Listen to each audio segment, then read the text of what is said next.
कैसे लें, ये बड़ा इंपॉर्टेंट है। एक बच्चा पूछ रहा था आज कि सर सिलेक्शन कैसे लें। ठीक है, गुरुकुल में भी आज इसी बात पे डिस्कशन हो रहा था बच्चों से सुबह में कि सर सिलेक्शन ले तो कैसे लें, और बच्चे कितने हैं, ठीक है, दिन हमारे पास कितने बचे हुए हैं जरा देखो। तो मैं अगर मोटा मोटी हिसाब लगाऊं तो फरवरी, मार्च और अप्रैल में पेपर है, यानी अगर मानो हमारे पास 90 दिन है, तो इस 90 दिन में सिलेक्शन कैसे लिया जाए। सबसे महत्वपूर्ण बात कि 90 दिन में सिलेक्शन कैसे लिया जाए। ठीक है, दिख रहा है ना, 90 डेज में सिलेक्शन कैसे ले, और ये आ जाता है लाइफ में अभी सबसे बड़ा क्वेश्चन मार्क। क्योंकि जैसे आप सीजीएल दोगे, सीजीएल चलेगा कम से कम 15-20 दिन, और 15-20 दिन के बाद जो है आपको सीजीएल का सीजीएल के नोटिफिकेशन के तुरंत बाद, पेपर के तुरंत बाद जो है आपका सीएचएसएल का पेपर आ जाएगा। अब जब कहानी ऐसी होगी तो उस केस में आपके पास टोटल बचते हैं सिर्फ और सिर्फ ये 90 डेज। कुछ मुद्दे की बात हम आपको बताने वाले हैं, ठीक है, कुछ मुद्दे की बात हम आपको बताने वाले हैं, और वो मुद्दे की बात क्या है आप बड़े ध्यान से समझिएगा। थोड़ी सी हो सकता है कि आपको बातें मेरी कड़वी लग जाएं, और हो सकता है थोड़ी सी बातें आपको जो है मीठी लग जाएं, लेकिन जो भी बात होगी वो सिर्फ सच्चाई के ऊपर होगा। जितनी भी लाइंस होगी वो सभी की सभी ट्रू लाइंस होगी, और ये ट्रू लाइंस में आपको थोड़ा सा फोकस करना है। ठीक है, जैसा कि मैं हमेशा कहता हूं कि पढ़ाई के साथ साथ इन सभी बातों का भी ध्यान रखना बहुत जरूरी है। देखो क्या होता है कि अक्सर जो है ना, अगर मानो कि एक तरीके से आप लोगों को एक लाइफ का मैं केस बताता हूँ, बड़ा सिंपल सा केस बताता हूँ, ठीक है। जैसे मानो कि ये अपने लाइफ की छोटी सी एक स्टोरी डिस्कस करता हूँ कि मैं था और मेरा एक रूममेट था जिसका नाम था आशीष। हम 12th में जब पढ़ाई किया करते थे, तो आशीष की कहानी कुछ ऐसी होती थी ना कि उसको लग्जरी चीजें काफी ज्यादा पसंद होती थी। ठीक है, लग्जरी चीजों का मतलब क्या हो गया कि जैसे अगर मानो कि रोड पे वो चल रहा है, पोर्श की गाड़ी दिख गई, बीएमडब्ल्यू की गाड़ी दिख गई, तो आशीष हवा हवा एकदम हो जाएगा। ठीक है, हम फिटजी में गए थे एक दिन डेमो क्लास लेने की भैया इंजीनियरिंग करेंगे, तो फिटजी में गए वहां पर पढ़ने। तो पता चला कि वो टीचर की पैंट देख रहा है, शर्ट देख रहा है कि किस ब्रांड की, अरे भाई देखना एलन सॉली का पैंट पहना उन्होंने, एरो की जीन्स पहनी है, इस तरीके से करके। मुझे इन चीजों से खास फर्क नहीं पड़ता था, लेकिन हाँ उसको बहुत ज्यादा फर्क पड़ता था। हमेशा वो ब्रांड के चक्कर में रहेगा, अरे मोबाइल देखो आईफोन है। तो मैंने एक चीज उसके लाइफ से नोटिस किया, मैंने एक नोटिस किया ना कि मुझे भी मतलब हमारे मेरे और उसके आसपास में ही वो चीजें मौजूद हैं, लेकिन उसी को वो चीजें क्यों दिखती हैं। ठीक है, तो फिर इसका आंसर मुझे जाकर मिला एक दिन जब मेरे साथ ऐसी घटना हुई। उदाहरण के तौर पे जैसे मानो कि मेरे मन में एक टाइम था कि यार ये जो गाड़ी है ना, मतलब फॉर्च्यूनर, ठीक है, बहुत अच्छी गाड़ी है, और मैं बड़ा होऊंगा ना तो इस फॉर्च्यूनर को जरूर एक दिन मैं खरीदूंगा। तो अब क्या होता है कि जब मैं रोड पे निकलता हूं ना, तो रोड पे हजारों गाड़ियां चल रही होती हैं, पोर्श भी है, बीएमडब्ल्यू भी है, फॉर्च्यूनर भी है, स्कॉर्पियो भी है, इनोवा भी है, लेकिन मेरी आंखें सिर्फ और सिर्फ नोटिस करती हैं तो फॉर्च्यूनर को करती हैं। तो इसी तरीके से जब आप अपने सोसाइटी में निकलते हैं, जैसे मानो कि लड़कियां हैं, अगर उनको काफी चीजें फैशनेबल, कोई एक लड़की ऐसी है जिसको यार एक तरह की पर्टिकुलर जीन्स पसंद है, तो वो जब मार्केट में निकलेगी ना, तो उसको उसी तरह के लड़कियों पर नजर होगा कि हाँ यार इसने ये वाली पहनी है, देखो कितना ट्रेंडिंग में है। कोई लड़का है अगर मानो उसको कैप पहनना पसंद है, और मार्केट में निकला, सिर्फ 3 से 4 लोग ही मिले, लेकिन उसकी नजरों में ऐसा लगता है ना यार ये कैप बड़ा ट्रेंडिंग में है। जिसको मोबाइल का शौक है, मेट्रो में जा रहा है, बस में जा रहा है, दूसरे के हाथ में मोबाइल देख लिया, तो लगेगा अरे यार ये मोबाइल मतलब सही है यार, यही चीजें चाहिए हमें। मतलब दुनिया में हमारे आसपास हर चीजें मौजूद हैं, लेकिन हमारी आंखें सिर्फ वही देख पाती हैं जो हमारा दिमाग चाहता है। ठीक है, अगर बात करेंगे, आप रोड पे निकलेंगे, आपको आईफोन भी दिखेगा, आपको जीन्स भी दिखेगा, आपको गाड़ी भी दिखेगी, आपको सब कुछ दिखेगा, लेकिन आप फेवर उसको ज्यादा देंगे जिसको आप ज्यादा पसंद करते हैं, और ये एक साइकोलॉजिकल फैक्ट है। तो यही कहानी कुछ हमारे साथ भी है। अब बात करते हैं अगर इस 90 दिनों में ना, तो ये 90 दिनों में अगर आप पूर्ण तरीके से अपने आप को एक योगी बनकर पूरा का पूरा सीजीएल के लिए डिवोट करेंगे, तो शायद आपका सीजीएल हो भी जाए। ठीक है, लेकिन अगर मन में थोड़ा बहुत इधर उधर है कि थोड़ा सा उस एग्जाम की तैयारी कर लिए, थोड़ा सा उस एग्जाम की तैयारी कर लिए, थोड़ा सा इधर की बातें सुन लेते हैं, थोड़ा सा मूवी आया है भैया पुष्पा तो देख लेते हैं, झुकेगा नहीं साला एकदम डायलॉग मारेंगे पूरा, तो इसे काम नहीं चलने वाला है। सीधी सी बात बोले, इसलिए मैंने कहा मेरी बात मीठी भी लग सकती है, मेरी बात कड़वी भी लग सकती है। तो जो इंपॉर्टेंट है वो क्या है, ये 90 डेज की स्ट्रैटेजी क्या है। बेकार है कहीं पर स्ट्रैटेजी सर्च करना, बेकार है सारी बातें। सिंपल 3 सफलता के मूल मंत्र होंगे, वो होगा पहला क्या, मैं अगर बताऊं तो सबसे पहले आप अपने सिलेबस को पूरा करो, ये बात आप अपने मन में डाल लो। ठीक है, एग्जाम्पल के तौर पे अभी कुछ देर पहले एक स्टूडेंट का कॉल आया था, उन्होंने कहा कि सर मॉक मैं दे रही हूँ, डेली के डेली मॉक दे रही हूँ, और स्कोर मेरा 105 110 आ रहा है। पिछली बार की जब सीजीएल आया था ना, तो वो बहुत ज्यादा डेडिकेटेड थी, बहुत ज्यादा डेडिकेटेड, और इतना डेडिकेशन मैंने किसी में नहीं देखा था जितना मैंने उस लड़की में देखा। कोई ऐसी क्लास नहीं थी जो मिस नहीं करती थी, चाहे वो यूट्यूब हो चाहे वो एप्लीकेशन हो। ठीक है, तो उसको लेवल जो मैंने देखा ना उस लड़की का, तो मैंने कहा कि देखो अमीशा, जो भी उनका नाम था, कि देखो आपका जो पेपर है वो हो जाएगा, कोई दिक्कत की बात नहीं है, कोई प्रॉब्लम की बात नहीं है, लेकिन मैं गारंटी कह रहा हूं कि आप ज्यादा से ज्यादा अभी कट ऑफ क्लियर कर पाओगे, और कट ऑफ क्लियर कर लिया तो हो सकता है कि आप आगे जाके मेंस में ड्रॉप आउट कर दिए जाओगे। एक पल के लिए उसको लगा कि यार सर कैसे इंसान है ये बताओ पहले, हैं लोग दुआ देते हैं कि बच्चों हम तुम्हारा सिलेक्शन होगा तथास्तु ये वो कह रहे हैं तुम प्री निकाल के मेंस में फेल हो जाओगी। ठीक है, तो मेरे कहने का पर्पस वो नहीं था कि आपका प्री हो जाएगा आपका मेंस नहीं होगा। असल में क्या होता है ना कि जो जिस रास्ते से गुजरा होता है उसको वहां की खाई और उसको वहां की ऊंचाई सब कुछ पता होती है। हम लोग ऐसे यहाँ पर नहीं आए, मैं यहाँ पर ऐसे नहीं आया हूँ कि हाँ बस आया गया और भैया ठीक है आ गए यहाँ पे और ज्ञान दे रहे हैं फालतू का। हर वो पेपर क्वालिफाई किया है, हमें पता है ठीक है कि फेल भी आदमी कब होता है, पास भी कब होता है, रैंक भी लेकर कब आता है, सब चीजें सब कुछ पता है मुझे। मुझे ये भी पता है किसी बच्चे को देख के मैं बता सकता हूँ कि उसका सिलेक्शन कब होगा, कितने टाइम में होगा, कितने मंथ में होगा, जिस हिसाब से उसकी तैयारी है। बात करते करते सब कुछ पता लग जाता है। मैंने कहा कि देख लेना आपका इस बार का तो प्री मुश्किल है, लेकिन अगली बार अगर यही कंसिस्टेंसी लगी रही ना तो अगली बार के प्री तक आते आते आप अपने घर में एक बढ़िया सा गवर्नमेंट जॉब घर वालों को दे दोगे, ये मेरा पर्सनल गारंटी है आपको।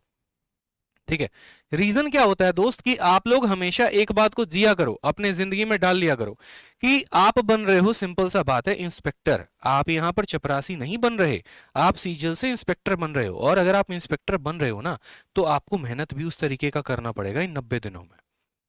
आपको मेहनत भी उस तरीके का करना पड़ेगा, आपको मैथ्स में भी उतने ही एफर्ट डालने पड़ेंगे, इंग्लिश में ही उतने ही एफर्ट डालना पड़ेगा, रीजनिंग में ही उतने ही एफर्ट डालने पड़ेंगे, जीएस में भी उतने ही। आप क्या सोचोगे कि सर एक काम करो ना, बताइए ना सर कोई छोटा सा वीडियो जिससे ज्योमेट्री कंप्लीट हो जाए। सर जीके का हम क्विज लगा रहे हैं, घटना चक्र लगा रहे हैं, स्पीडी लगा रहे हैं, कुछ सवाल सही होते हैं कुछ सवाल गलत होते हैं, सर सिलेक्शन तो हो जाएगा ना। आप मेरे भाई, मेरे दोस्त, मेरे प्यारे भाई, आप सिंपल बता दो, अगर मैं इतना करूं तो क्या मेरा सिलेक्शन हो जाएगा क्या? अगर मैं ही इतना करूं तो क्या मैं इंस्पेक्टर बन जाऊंगा? मैं भी उतना ही मेहनत करता हूं, आप भी उतना ही मेहनत करते हो, तो चलो एक काम करते हैं ना, दोनों इंस्पेक्टर बन जाते। कैसे पॉसिबल है यार? 12 लाख की भीड़ है, जो जेन्युइन क्राउड है ना, 3 से 4 लाख की जेन्युइन क्राउड है। आप यहां पर पहले इनको तो बीट करो जो सबसे ज्यादा महारथी हैं, और इनको बीट करने के लिए क्या होगा, उस लेवल की मेहनत करनी पड़ेगी। और उस लेवल की मेहनत सिर्फ मैथ में नहीं करनी पड़ेगी, हर सब्जेक्ट में उतना ही इनपुट डालना पड़ेगा, तो जाकर आप अपने आप को ढंग का प्रिपेयर कर पाएंगे, अपने आप को उस लेवल तक पहुंचा पाएंगे। और जिस दिन आप उस लेवल तक अपने आप पहुंचा लिए ना, फिर आप 30 डेज स्ट्रैटेजी 60 डेज स्ट्रैटेजी नहीं ढूंढोगे, सीधा का सीधा आपके हाथ में सिलेक्शन ही आएगा। जेन्युइन चीजों पे काम करिए, उल्टी सीधी चीजों पे मत भागिए। ठीक है कि हम 10 दिन की स्ट्रैटेजी देख लेते हैं, 30 दिन की स्ट्रैटेजी देख लेते हैं, या ऐसे पढ़ लेते हैं। आपको डेडिकेटेड होना पड़ेगा सर। मैं आपको हर दिन पहले क्यों कहता हूं सर, मैं आपको 30 दिन पहले, ये 3 महीने पहले मैं आपको क्यों बात बता रहा हूं कि अगर अभी से भी आपकी जो तीसरी आंख है जो पीछे सो रही है, अगर अभी से भी वो जग जाती है तो आप प्रॉपर तरीके से अपना शेड्यूल बना लेंगे। प्रॉपर तरीके से वोकैबुलरी पढ़ेंगे, प्रॉपर तरीके से ग्रामर की प्रैक्टिस करेंगे, प्रॉपर तरीके से मैथ्स की हर वो पॉइंट, हर वो फॉर्मूले पर आप काम करेंगे। आपका अगर एडवांस वीक है तो ऐसा नहीं है कि पेपर के 10 दिन पहले अलजेब्रा उठा रहे हैं, आप अभी से ही पढ़ना शुरू कर देंगे। तो हर उस मुद्दे पर काम करिए, बहुत जरूरी है आपके लिए। ठीक है, बहुत ज्यादा जरूरी है। आपको 3 मंत्र पर काम करना है। सबसे पहले तो आपको अपने सिलेबस पर ध्यान देना है।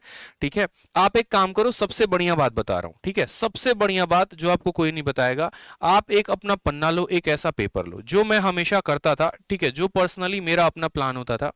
मैंने यहां पर क्या किया कि मैंने यहां पर 90 डेज का प्लान लिख दिया, और ये 90 डेज के प्लान में मैंने क्या मेंशन कर दिया, ये 90 डेज के प्लान में मैंने पॉइंट नंबर 1 मेंशन कर दिया कि भाई मुझे मैथ में फलाना फलाना फलाना फलाना टॉपिक्स खत्म करने हैं, ये मेरे टॉपिक्स हो जाएंगे, और यहां पर ये मेरी बुक लिस्ट हो जाएगी। ठीक है, और साथ में मैं उसको एक टाइम भी दे देता था कि एवरेज, ऑन एन एवरेज मुझे 5 दिन के अंदर, 10 दिन के अंदर मुझे एक चैप्टर को खत्म कर देना है। उसी तरीके से इंग्लिश में भी हम अपना टाइम लिस्ट बना लेते हैं कि इंग्लिश में मुझे जो है यहां पर ग्रामर हो गया, वोकैब हो गया, इस तरीके से मुझे सभी चीजों को खत्म करना है।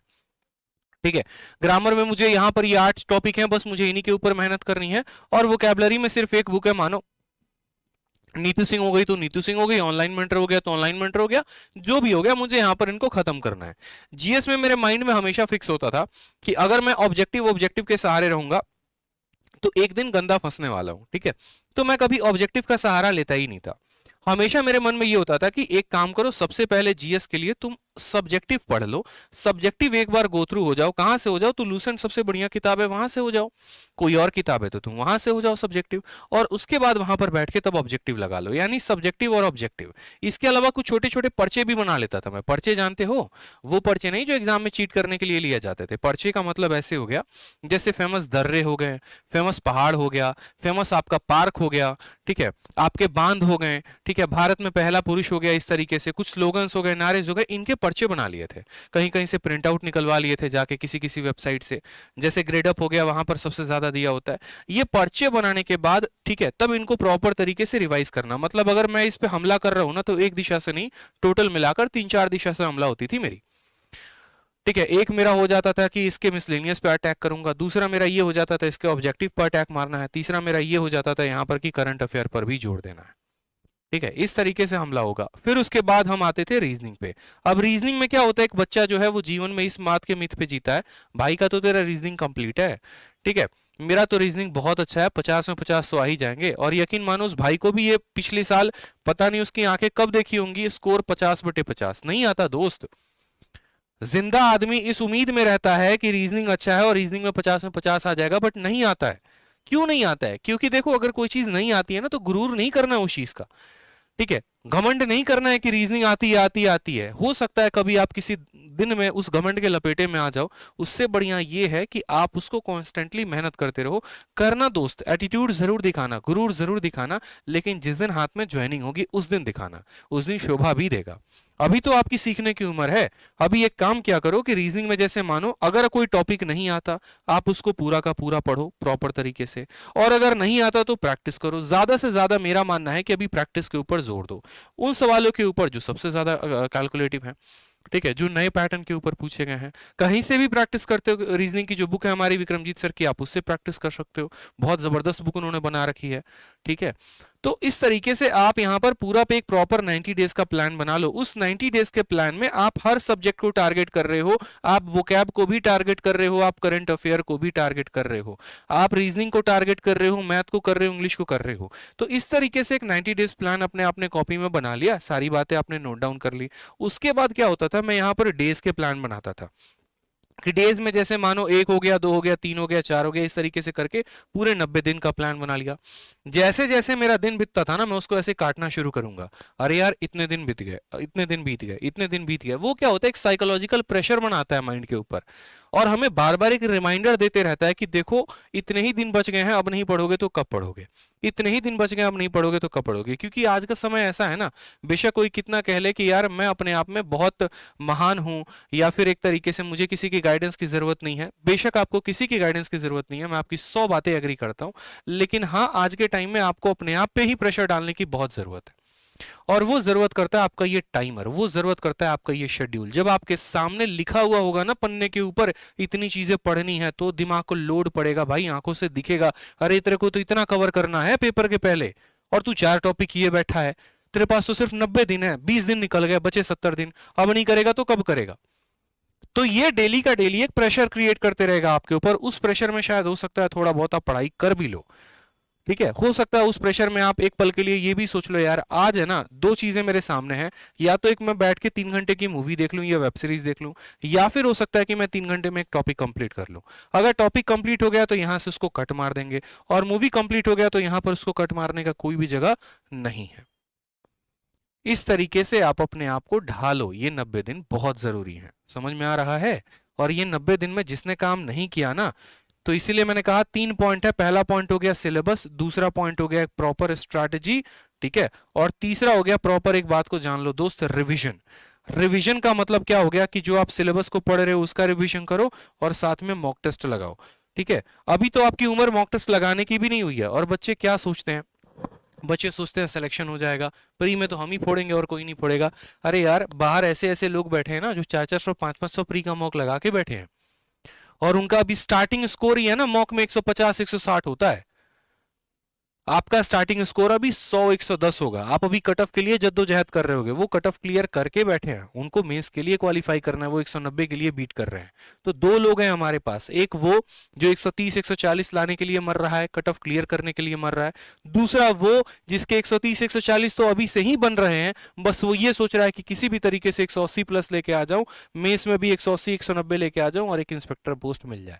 यहीं पर दो लोग हैं, दोनों की सोच अलग अलग है, तो आप खुद यहां से तय कर लीजिए कि सिलेक्शन किसका होगा।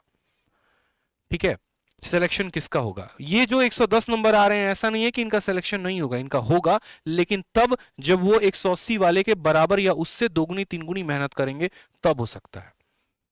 किस्मत साथ दे सकती है और नहीं भी दे सकती है, लेकिन जो मेहनत होती है ना, वो हमेशा साथ देती है। जिंदगी में मैंने मेहनत किया है, ठीक है। जब खेत में मेरे पापा काम करते थे ना, तब मैं उनके साथ खेत में काम करता था, हाथों में ऐसे फोड़े हो जाएंगे ना, लेकिन तब भी मैंने मेहनत करना नहीं छोड़ा। मैं हमेशा बताता हूं, आज ये वक्त है और आज से 1 साल पहले जस्ट मेरा वक्त था। आज से 1 साल पहले मैं कहीं नहीं था, बस अपने खेतों में था। काम कर रहा होता था पिछले साल के अक्टूबर नवंबर के महीनों में, ऐसे कुल्हाड़ी लेके मिट्टी निकाल रहा हूं मैं अपने पापा के साथ। और 1 महीने 1.5 महीने के बाद मेंस था। जो मेहनत की थी ना भाई, उसका कोई सब्सटीट्यूट नहीं है। 2 घंटे 1 घंटे की मॉक में आप प्री में थक जाते हो, दिन में 2-2 घंटे की एक मॉक में मेंस की लगाता था। एक दिन में कम से कम 3 से 4 मॉक, 3 से 4 मॉक हम मेंस का लगाएंगे।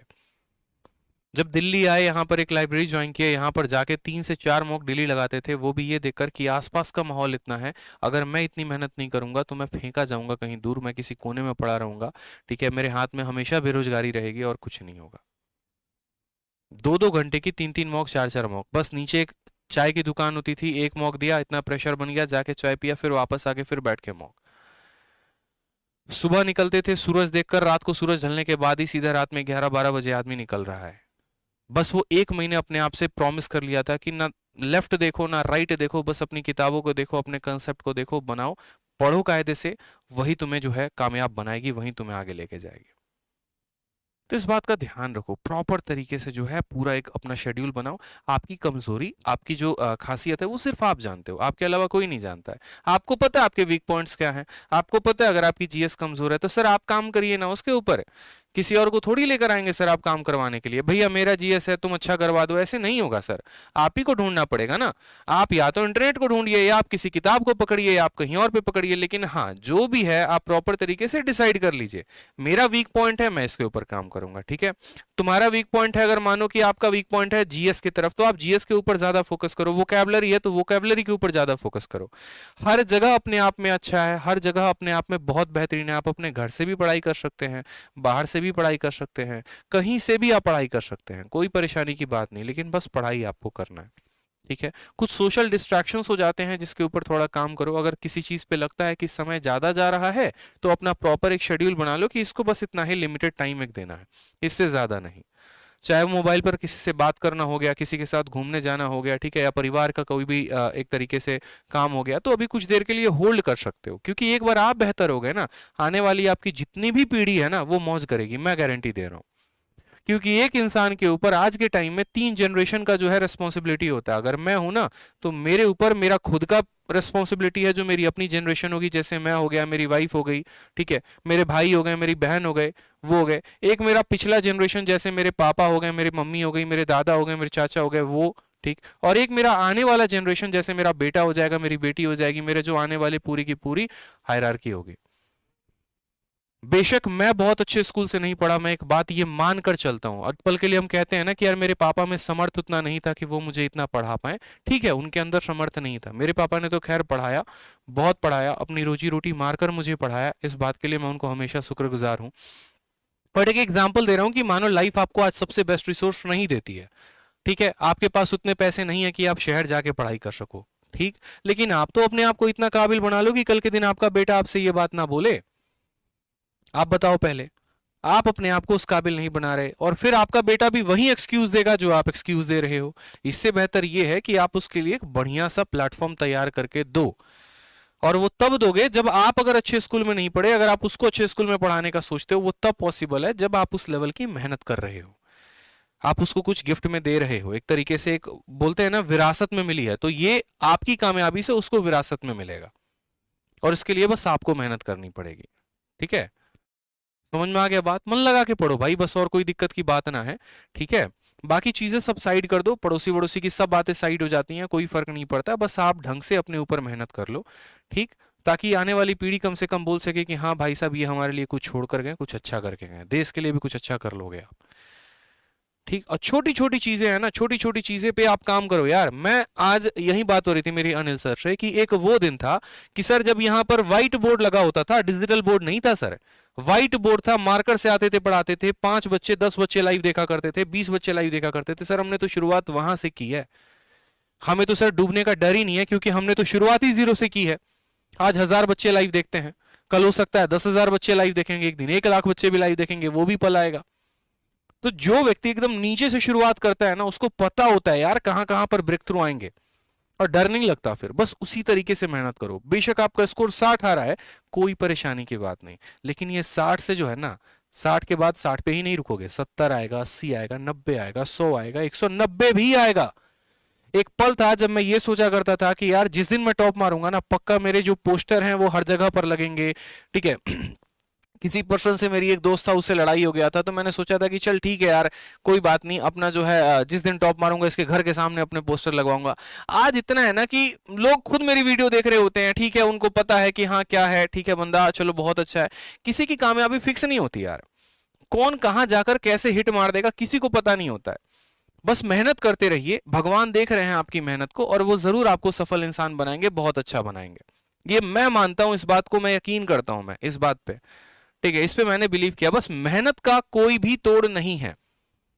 जब मैं 6 क्लास में था ना, तो 6 क्लास में मेरा स्कोर सबसे डाउन आता था, सबसे ज्यादा डाउन, ठीक है। मुझे मतलब एक तरीके से ऐसा हो गया था ना कि अपने आप में बहुत बेकार सा फील होना शुरू हो गया था। बाकी लोगों के स्कोर आ रहे हैं, टीचर भी मुझे उस तरीके से देख रहा है, मैं कितना भी बढ़िया प्रेजेंटेशन लेकर क्यों ना चला जाऊं अपने स्कूल में, एक टॉपर है उसका नाम पढ़ते उसको 10 में 10 दे दिया जाएगा, और मेरा प्रेजेंटेशन को ऐसे फेंक देगा जैसे लागो की पता नहीं क्या उसमें कीड़े पड़े हुए हैं। बस उस पल की खुन्नस इतनी थी ना कि यार बस अब तो लाइफ में कुछ अच्छा करना है, कुछ भी हो लेकिन अच्छा करना है। जिस दिन जिंदगी में मौका मिल गया ना, तो सबको जवाब देके दिखा दूंगा मैं। मौका मिला, दिल्ली आए, दिल्ली आकर तैयारी की, ढंग से तैयारी की, बहुत अच्छे अच्छे गुरुओं का मेरे ऊपर हाथ रहा, विक्रमजीत सर का हाथ रहा, एक राम सर उनका हाथ रहा, एक अनुराग सर उनका हाथ रहा, सबका आशीर्वाद रहा मेरे ऊपर। उस तरीके से जिंदगी में मेहनत करता चला गया, सभी का प्यार मिलता गया, सपोर्ट मिलता गया, और आज आपके सामने है कि जो लोग जो मेरे से काफी ऊपर थे, ज्यादा से ज्यादा उन लोगों ने इंजीनियरिंग की, ज्यादा से ज्यादा उनको आईआईटी मिली, बीआईटी मिली, एनआईटी मिली, पैकेज उनकी है महीने की 60,000 70,000, और उतना कभी कभी ऐसा होता है कि एक दिन एक हफ्ते में आ जाते हैं अपने पास, तो उसकी दिक्कत नहीं है। तो बस ये है, मैं कहना चाहता हूं कि जिंदगी में आपकी कामयाबी सर कहीं फिक्स नहीं है कि आप कहां जाएंगे, मेहनत करते रहिए, तोड़ आएगा। मैंने कहा ना, 1 साल में लाइफ ऐसी बदली है कि 1 साल पहले I was aspirant and right now I am an educator and well educated on a well channel, सिर्फ आप लोगों की वजह से। और अभी तो जिंदगी में बहुत आगे बढ़ना है दोस्त। ये एक छोटे भाई की तरह मैं आपसे एक एक्सपीरियंस शेयर कर रहा हूं कि यार मैंने ये चीज खुद महसूस की है, आपको भी ये महसूस होगा, बस आप पढ़िए। देखो, किसी की सफलता की कहानी सुननी है ना, बड़ी अच्छी लगती है, बड़ा मजा आता है किसी की सुनने में, लेकिन इंपॉर्टेंट ये है कि क्या आप उस तरीके का, आप भी उस प्लेटफॉर्म पे आना चाहते हैं? क्या आप भी अपने आप को उस तरीके से क्रिएट करने के लिए सोच रहे हैं? क्या आप भी चाहते हैं कि हाँ आपकी भी सफलता की कहानी हो, लोग सुने, इंटरेस्ट ले? अगर हाँ, तो भाई साहब लग जाओ मेहनत में, सुनो सब किसी की, लेकिन अपने मन में वो एक आस लेके चलो कि भैया आप तो फोड़ेंगे, ठीक है। बस 1 साल दबा के रखो। इस यहां पर पहुंचने के लिए, यहां तक बात करने के लिए ना, मैंने अपने आप को 1.5 साल बैकग्राउंड में इतना काम किया, एक एक कंसेप्ट के ऊपर काम किया, एक एक क्वेश्चन के ऊपर काम किया। बस मुझे उस मौके की तलाश थी कि बस ठीक है, कोई बात नहीं, जब भी जाऊंगा ये करूंगा, वो करूंगा, वो करूंगा, वो करूंगा, ठीक है। गुरुकुल संभाल दिया पूरा ऑफलाइन, गुरुकुल में सभी बच्चे हैं, मन लगाकर पढ़ते हैं, ऑफलाइन है, ऑनलाइन है, आप लोगों का प्यार है, कंटेंट है। इस 6 महीने साल भर के अंदर मैंने वो भी काम किया जो बड़े बड़े एजुकेटर्स 5 साल 10 साल में भी नहीं कर पा रहे। शीट्स देखोगे आप, पूरा प्रॉपर तरीके से अरेंज्ड मिलेगा। ये एक टीम वर्क है, एक एफर्ट है, सभी का एफर्ट है, मेरे साथ जो जुड़े हैं उनका एफर्ट है, हम लोगों ने उस तरीके से काम किया। तो ये था कि हमारा बैकग्राउंड में फिक्स है। आज भी मैं रात के 3 बजे 4 बजे सोता हूँ, सुबह वापस मेरी 9 बजे गुरुकुल में क्लास लग जाती है। कोई ऐसा दिन नहीं है जिस दिन मैं 4 बजे नहीं सोता रात में, और सुबह 9 बजे कोई ऐसा दिन नहीं है जिस दिन मैं गुरुकुल में ना पहुंचू क्लास लेने। मेहनत आज भी मेरी उतनी है, बस यही मेहनत है कि हो सकता है जिंदगी में और आगे लेके जाओ। और मैं यही बात आपको भी हाथ जोड़कर विनती करूंगा आपसे कि आप भी बस मेहनत करो सर। ये पल वापस नहीं आएगा। धीरे धीरे धीरे धीरे धीरे धीरे आपका एज निकल जाएगा, और एज निकल जाएगा फिर हाथ मलते रह जाओगे और कुछ नहीं मिलने वाला है लाइफ में। ठीक है, तो इस बात का ध्यान रखा करो। मैं जनरली जो है इतनी बातें नहीं करता, आपको भी पता है सेशन के दौरान अगर मैं पढ़ाना शुरू करूंगा तो बस मैं पढ़ाता ही पढ़ाता हूँ। लेकिन आज जरूरत इसलिए महसूस हुई क्योंकि बहुत बार क्या होता है कि हम पढ़ रहे होते हैं, हमें पता ही नहीं क्या पढ़ रहे हैं, हम तैयारी कर रहे हैं लेकिन पता ही नहीं किस चीज की तैयारी कर रहे हैं। तो क्या फायदा ऐसी तैयारी का?